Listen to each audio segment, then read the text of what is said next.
Hey, I'm John Cannell, and today on Preppy Kitchen we're making some easy, delicious cookies and cream bars. So let's get started. First off, set your oven to 350 so it's nice and hot, and now in the bowl of your food processor we're gonna add 24 Oreos. Or chocolate sandwich cookies, if you please. That's 275 grams. We're gonna pulse this up until they're nice and fine, about 30 seconds.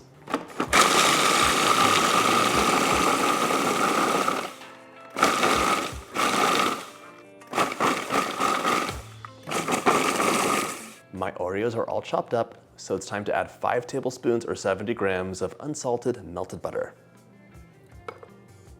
Just drizzle that all over, and now we can pulse it up for about 10 seconds.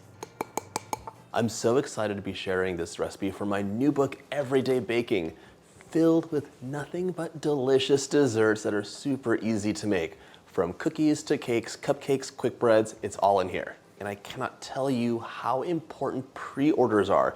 You can pre-order this book right now. There's a link in the description box below. And when you do that, you signal to the publisher that people are enthusiastic about the book and they should print more copies, which is like the most important thing ever. Thank you so much for all the support you've given me, and I really hope you can grab a copy today.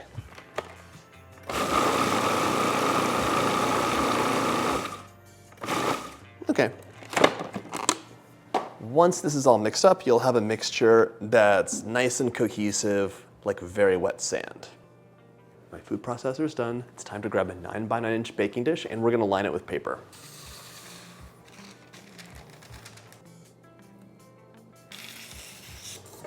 Grab a little bit of the extra butter left over in your bowl, and I'm just gonna line it a little bit. Let's create a parchment paper sling that goes over 3 of the sides.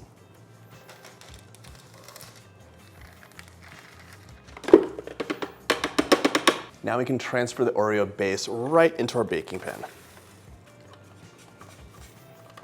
These bars are so easy. They're like Oreo cookies and a chocolate chip cookie had a baby that bakes up in this really decadent, delicious bar. Give this a shimmy so it spreads out. And once you have some good coverage, you can get to pressing. All the recipes in the book are pretty low lift. I wanted them to be things you could make any day fairly easily. And this is no exception. This comes together so quickly. Grab a flat bottomed glass and we're just gonna press this down so it's a nice even layer.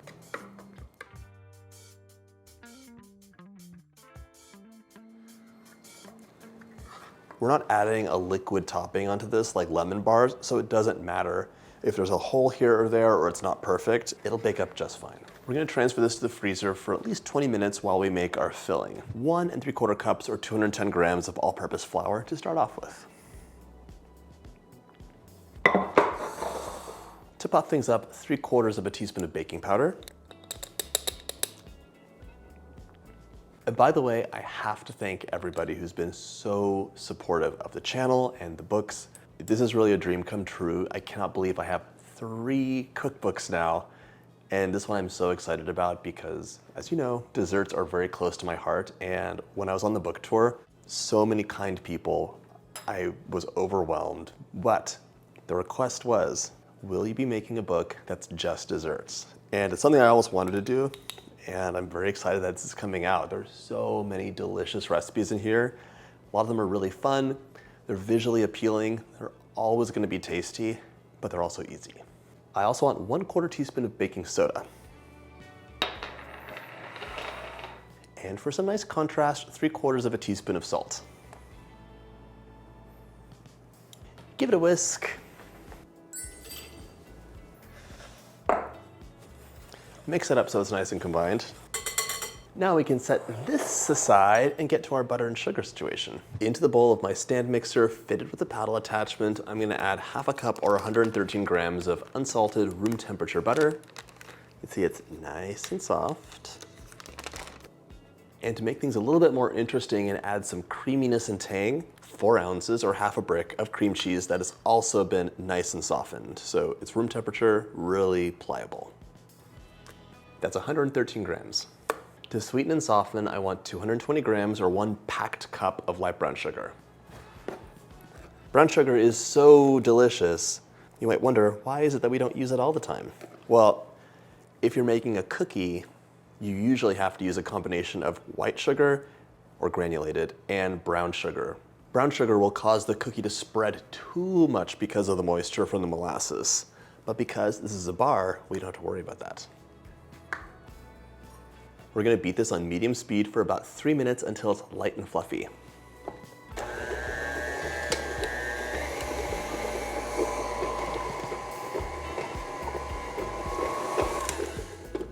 You can give the bowl a scrape down if you want. Optional, but never frowned upon. By the way, if you like my videos, hit that subscribe button. There's new recipes every single week.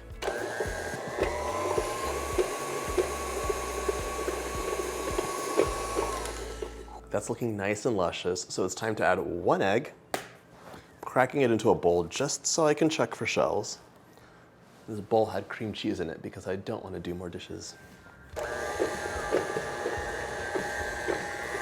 And for some extra flavor, 2 teaspoons of vanilla.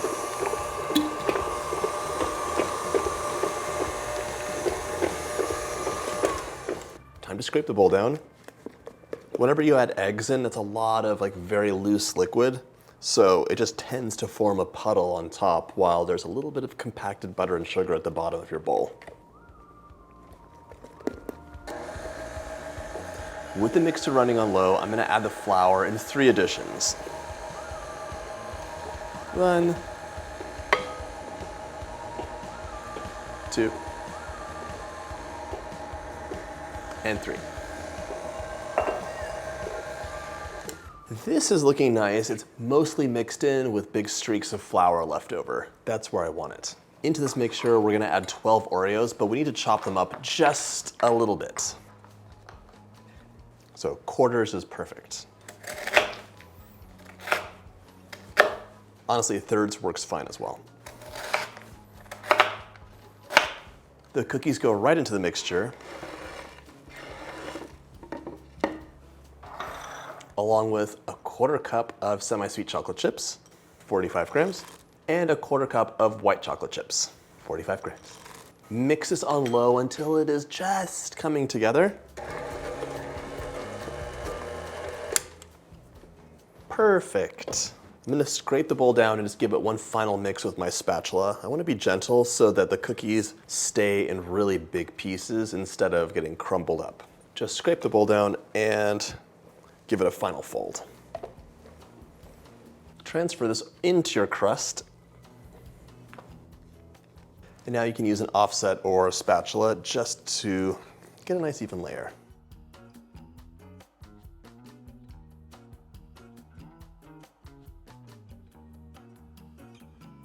This is delicious, but we're gonna make it even better by adding some more Oreos and chocolate chips on top. Grab 12 more Oreos and just break them up into big pieces.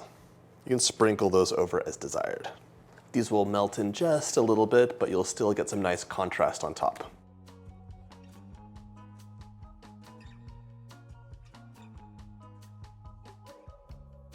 Once they're placed, just give them a nice press in. Depending on how much coverage you want, you can use less Oreos or the full 12. Now I have 1 more 1/4 cup of chocolate chips. Just sprinkle those on top.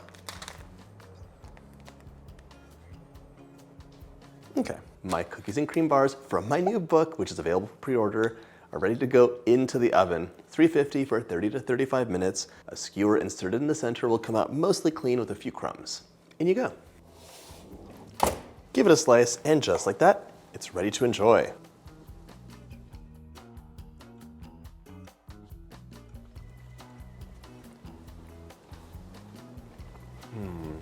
Oreos studded throughout, big notes of chocolate and brown sugar. What's not to like? I hope you get a chance to make this delicious recipe from my new book, Everyday Baking, link in the description box below. And if you like my videos, hit that subscribe button and check out my book playlist.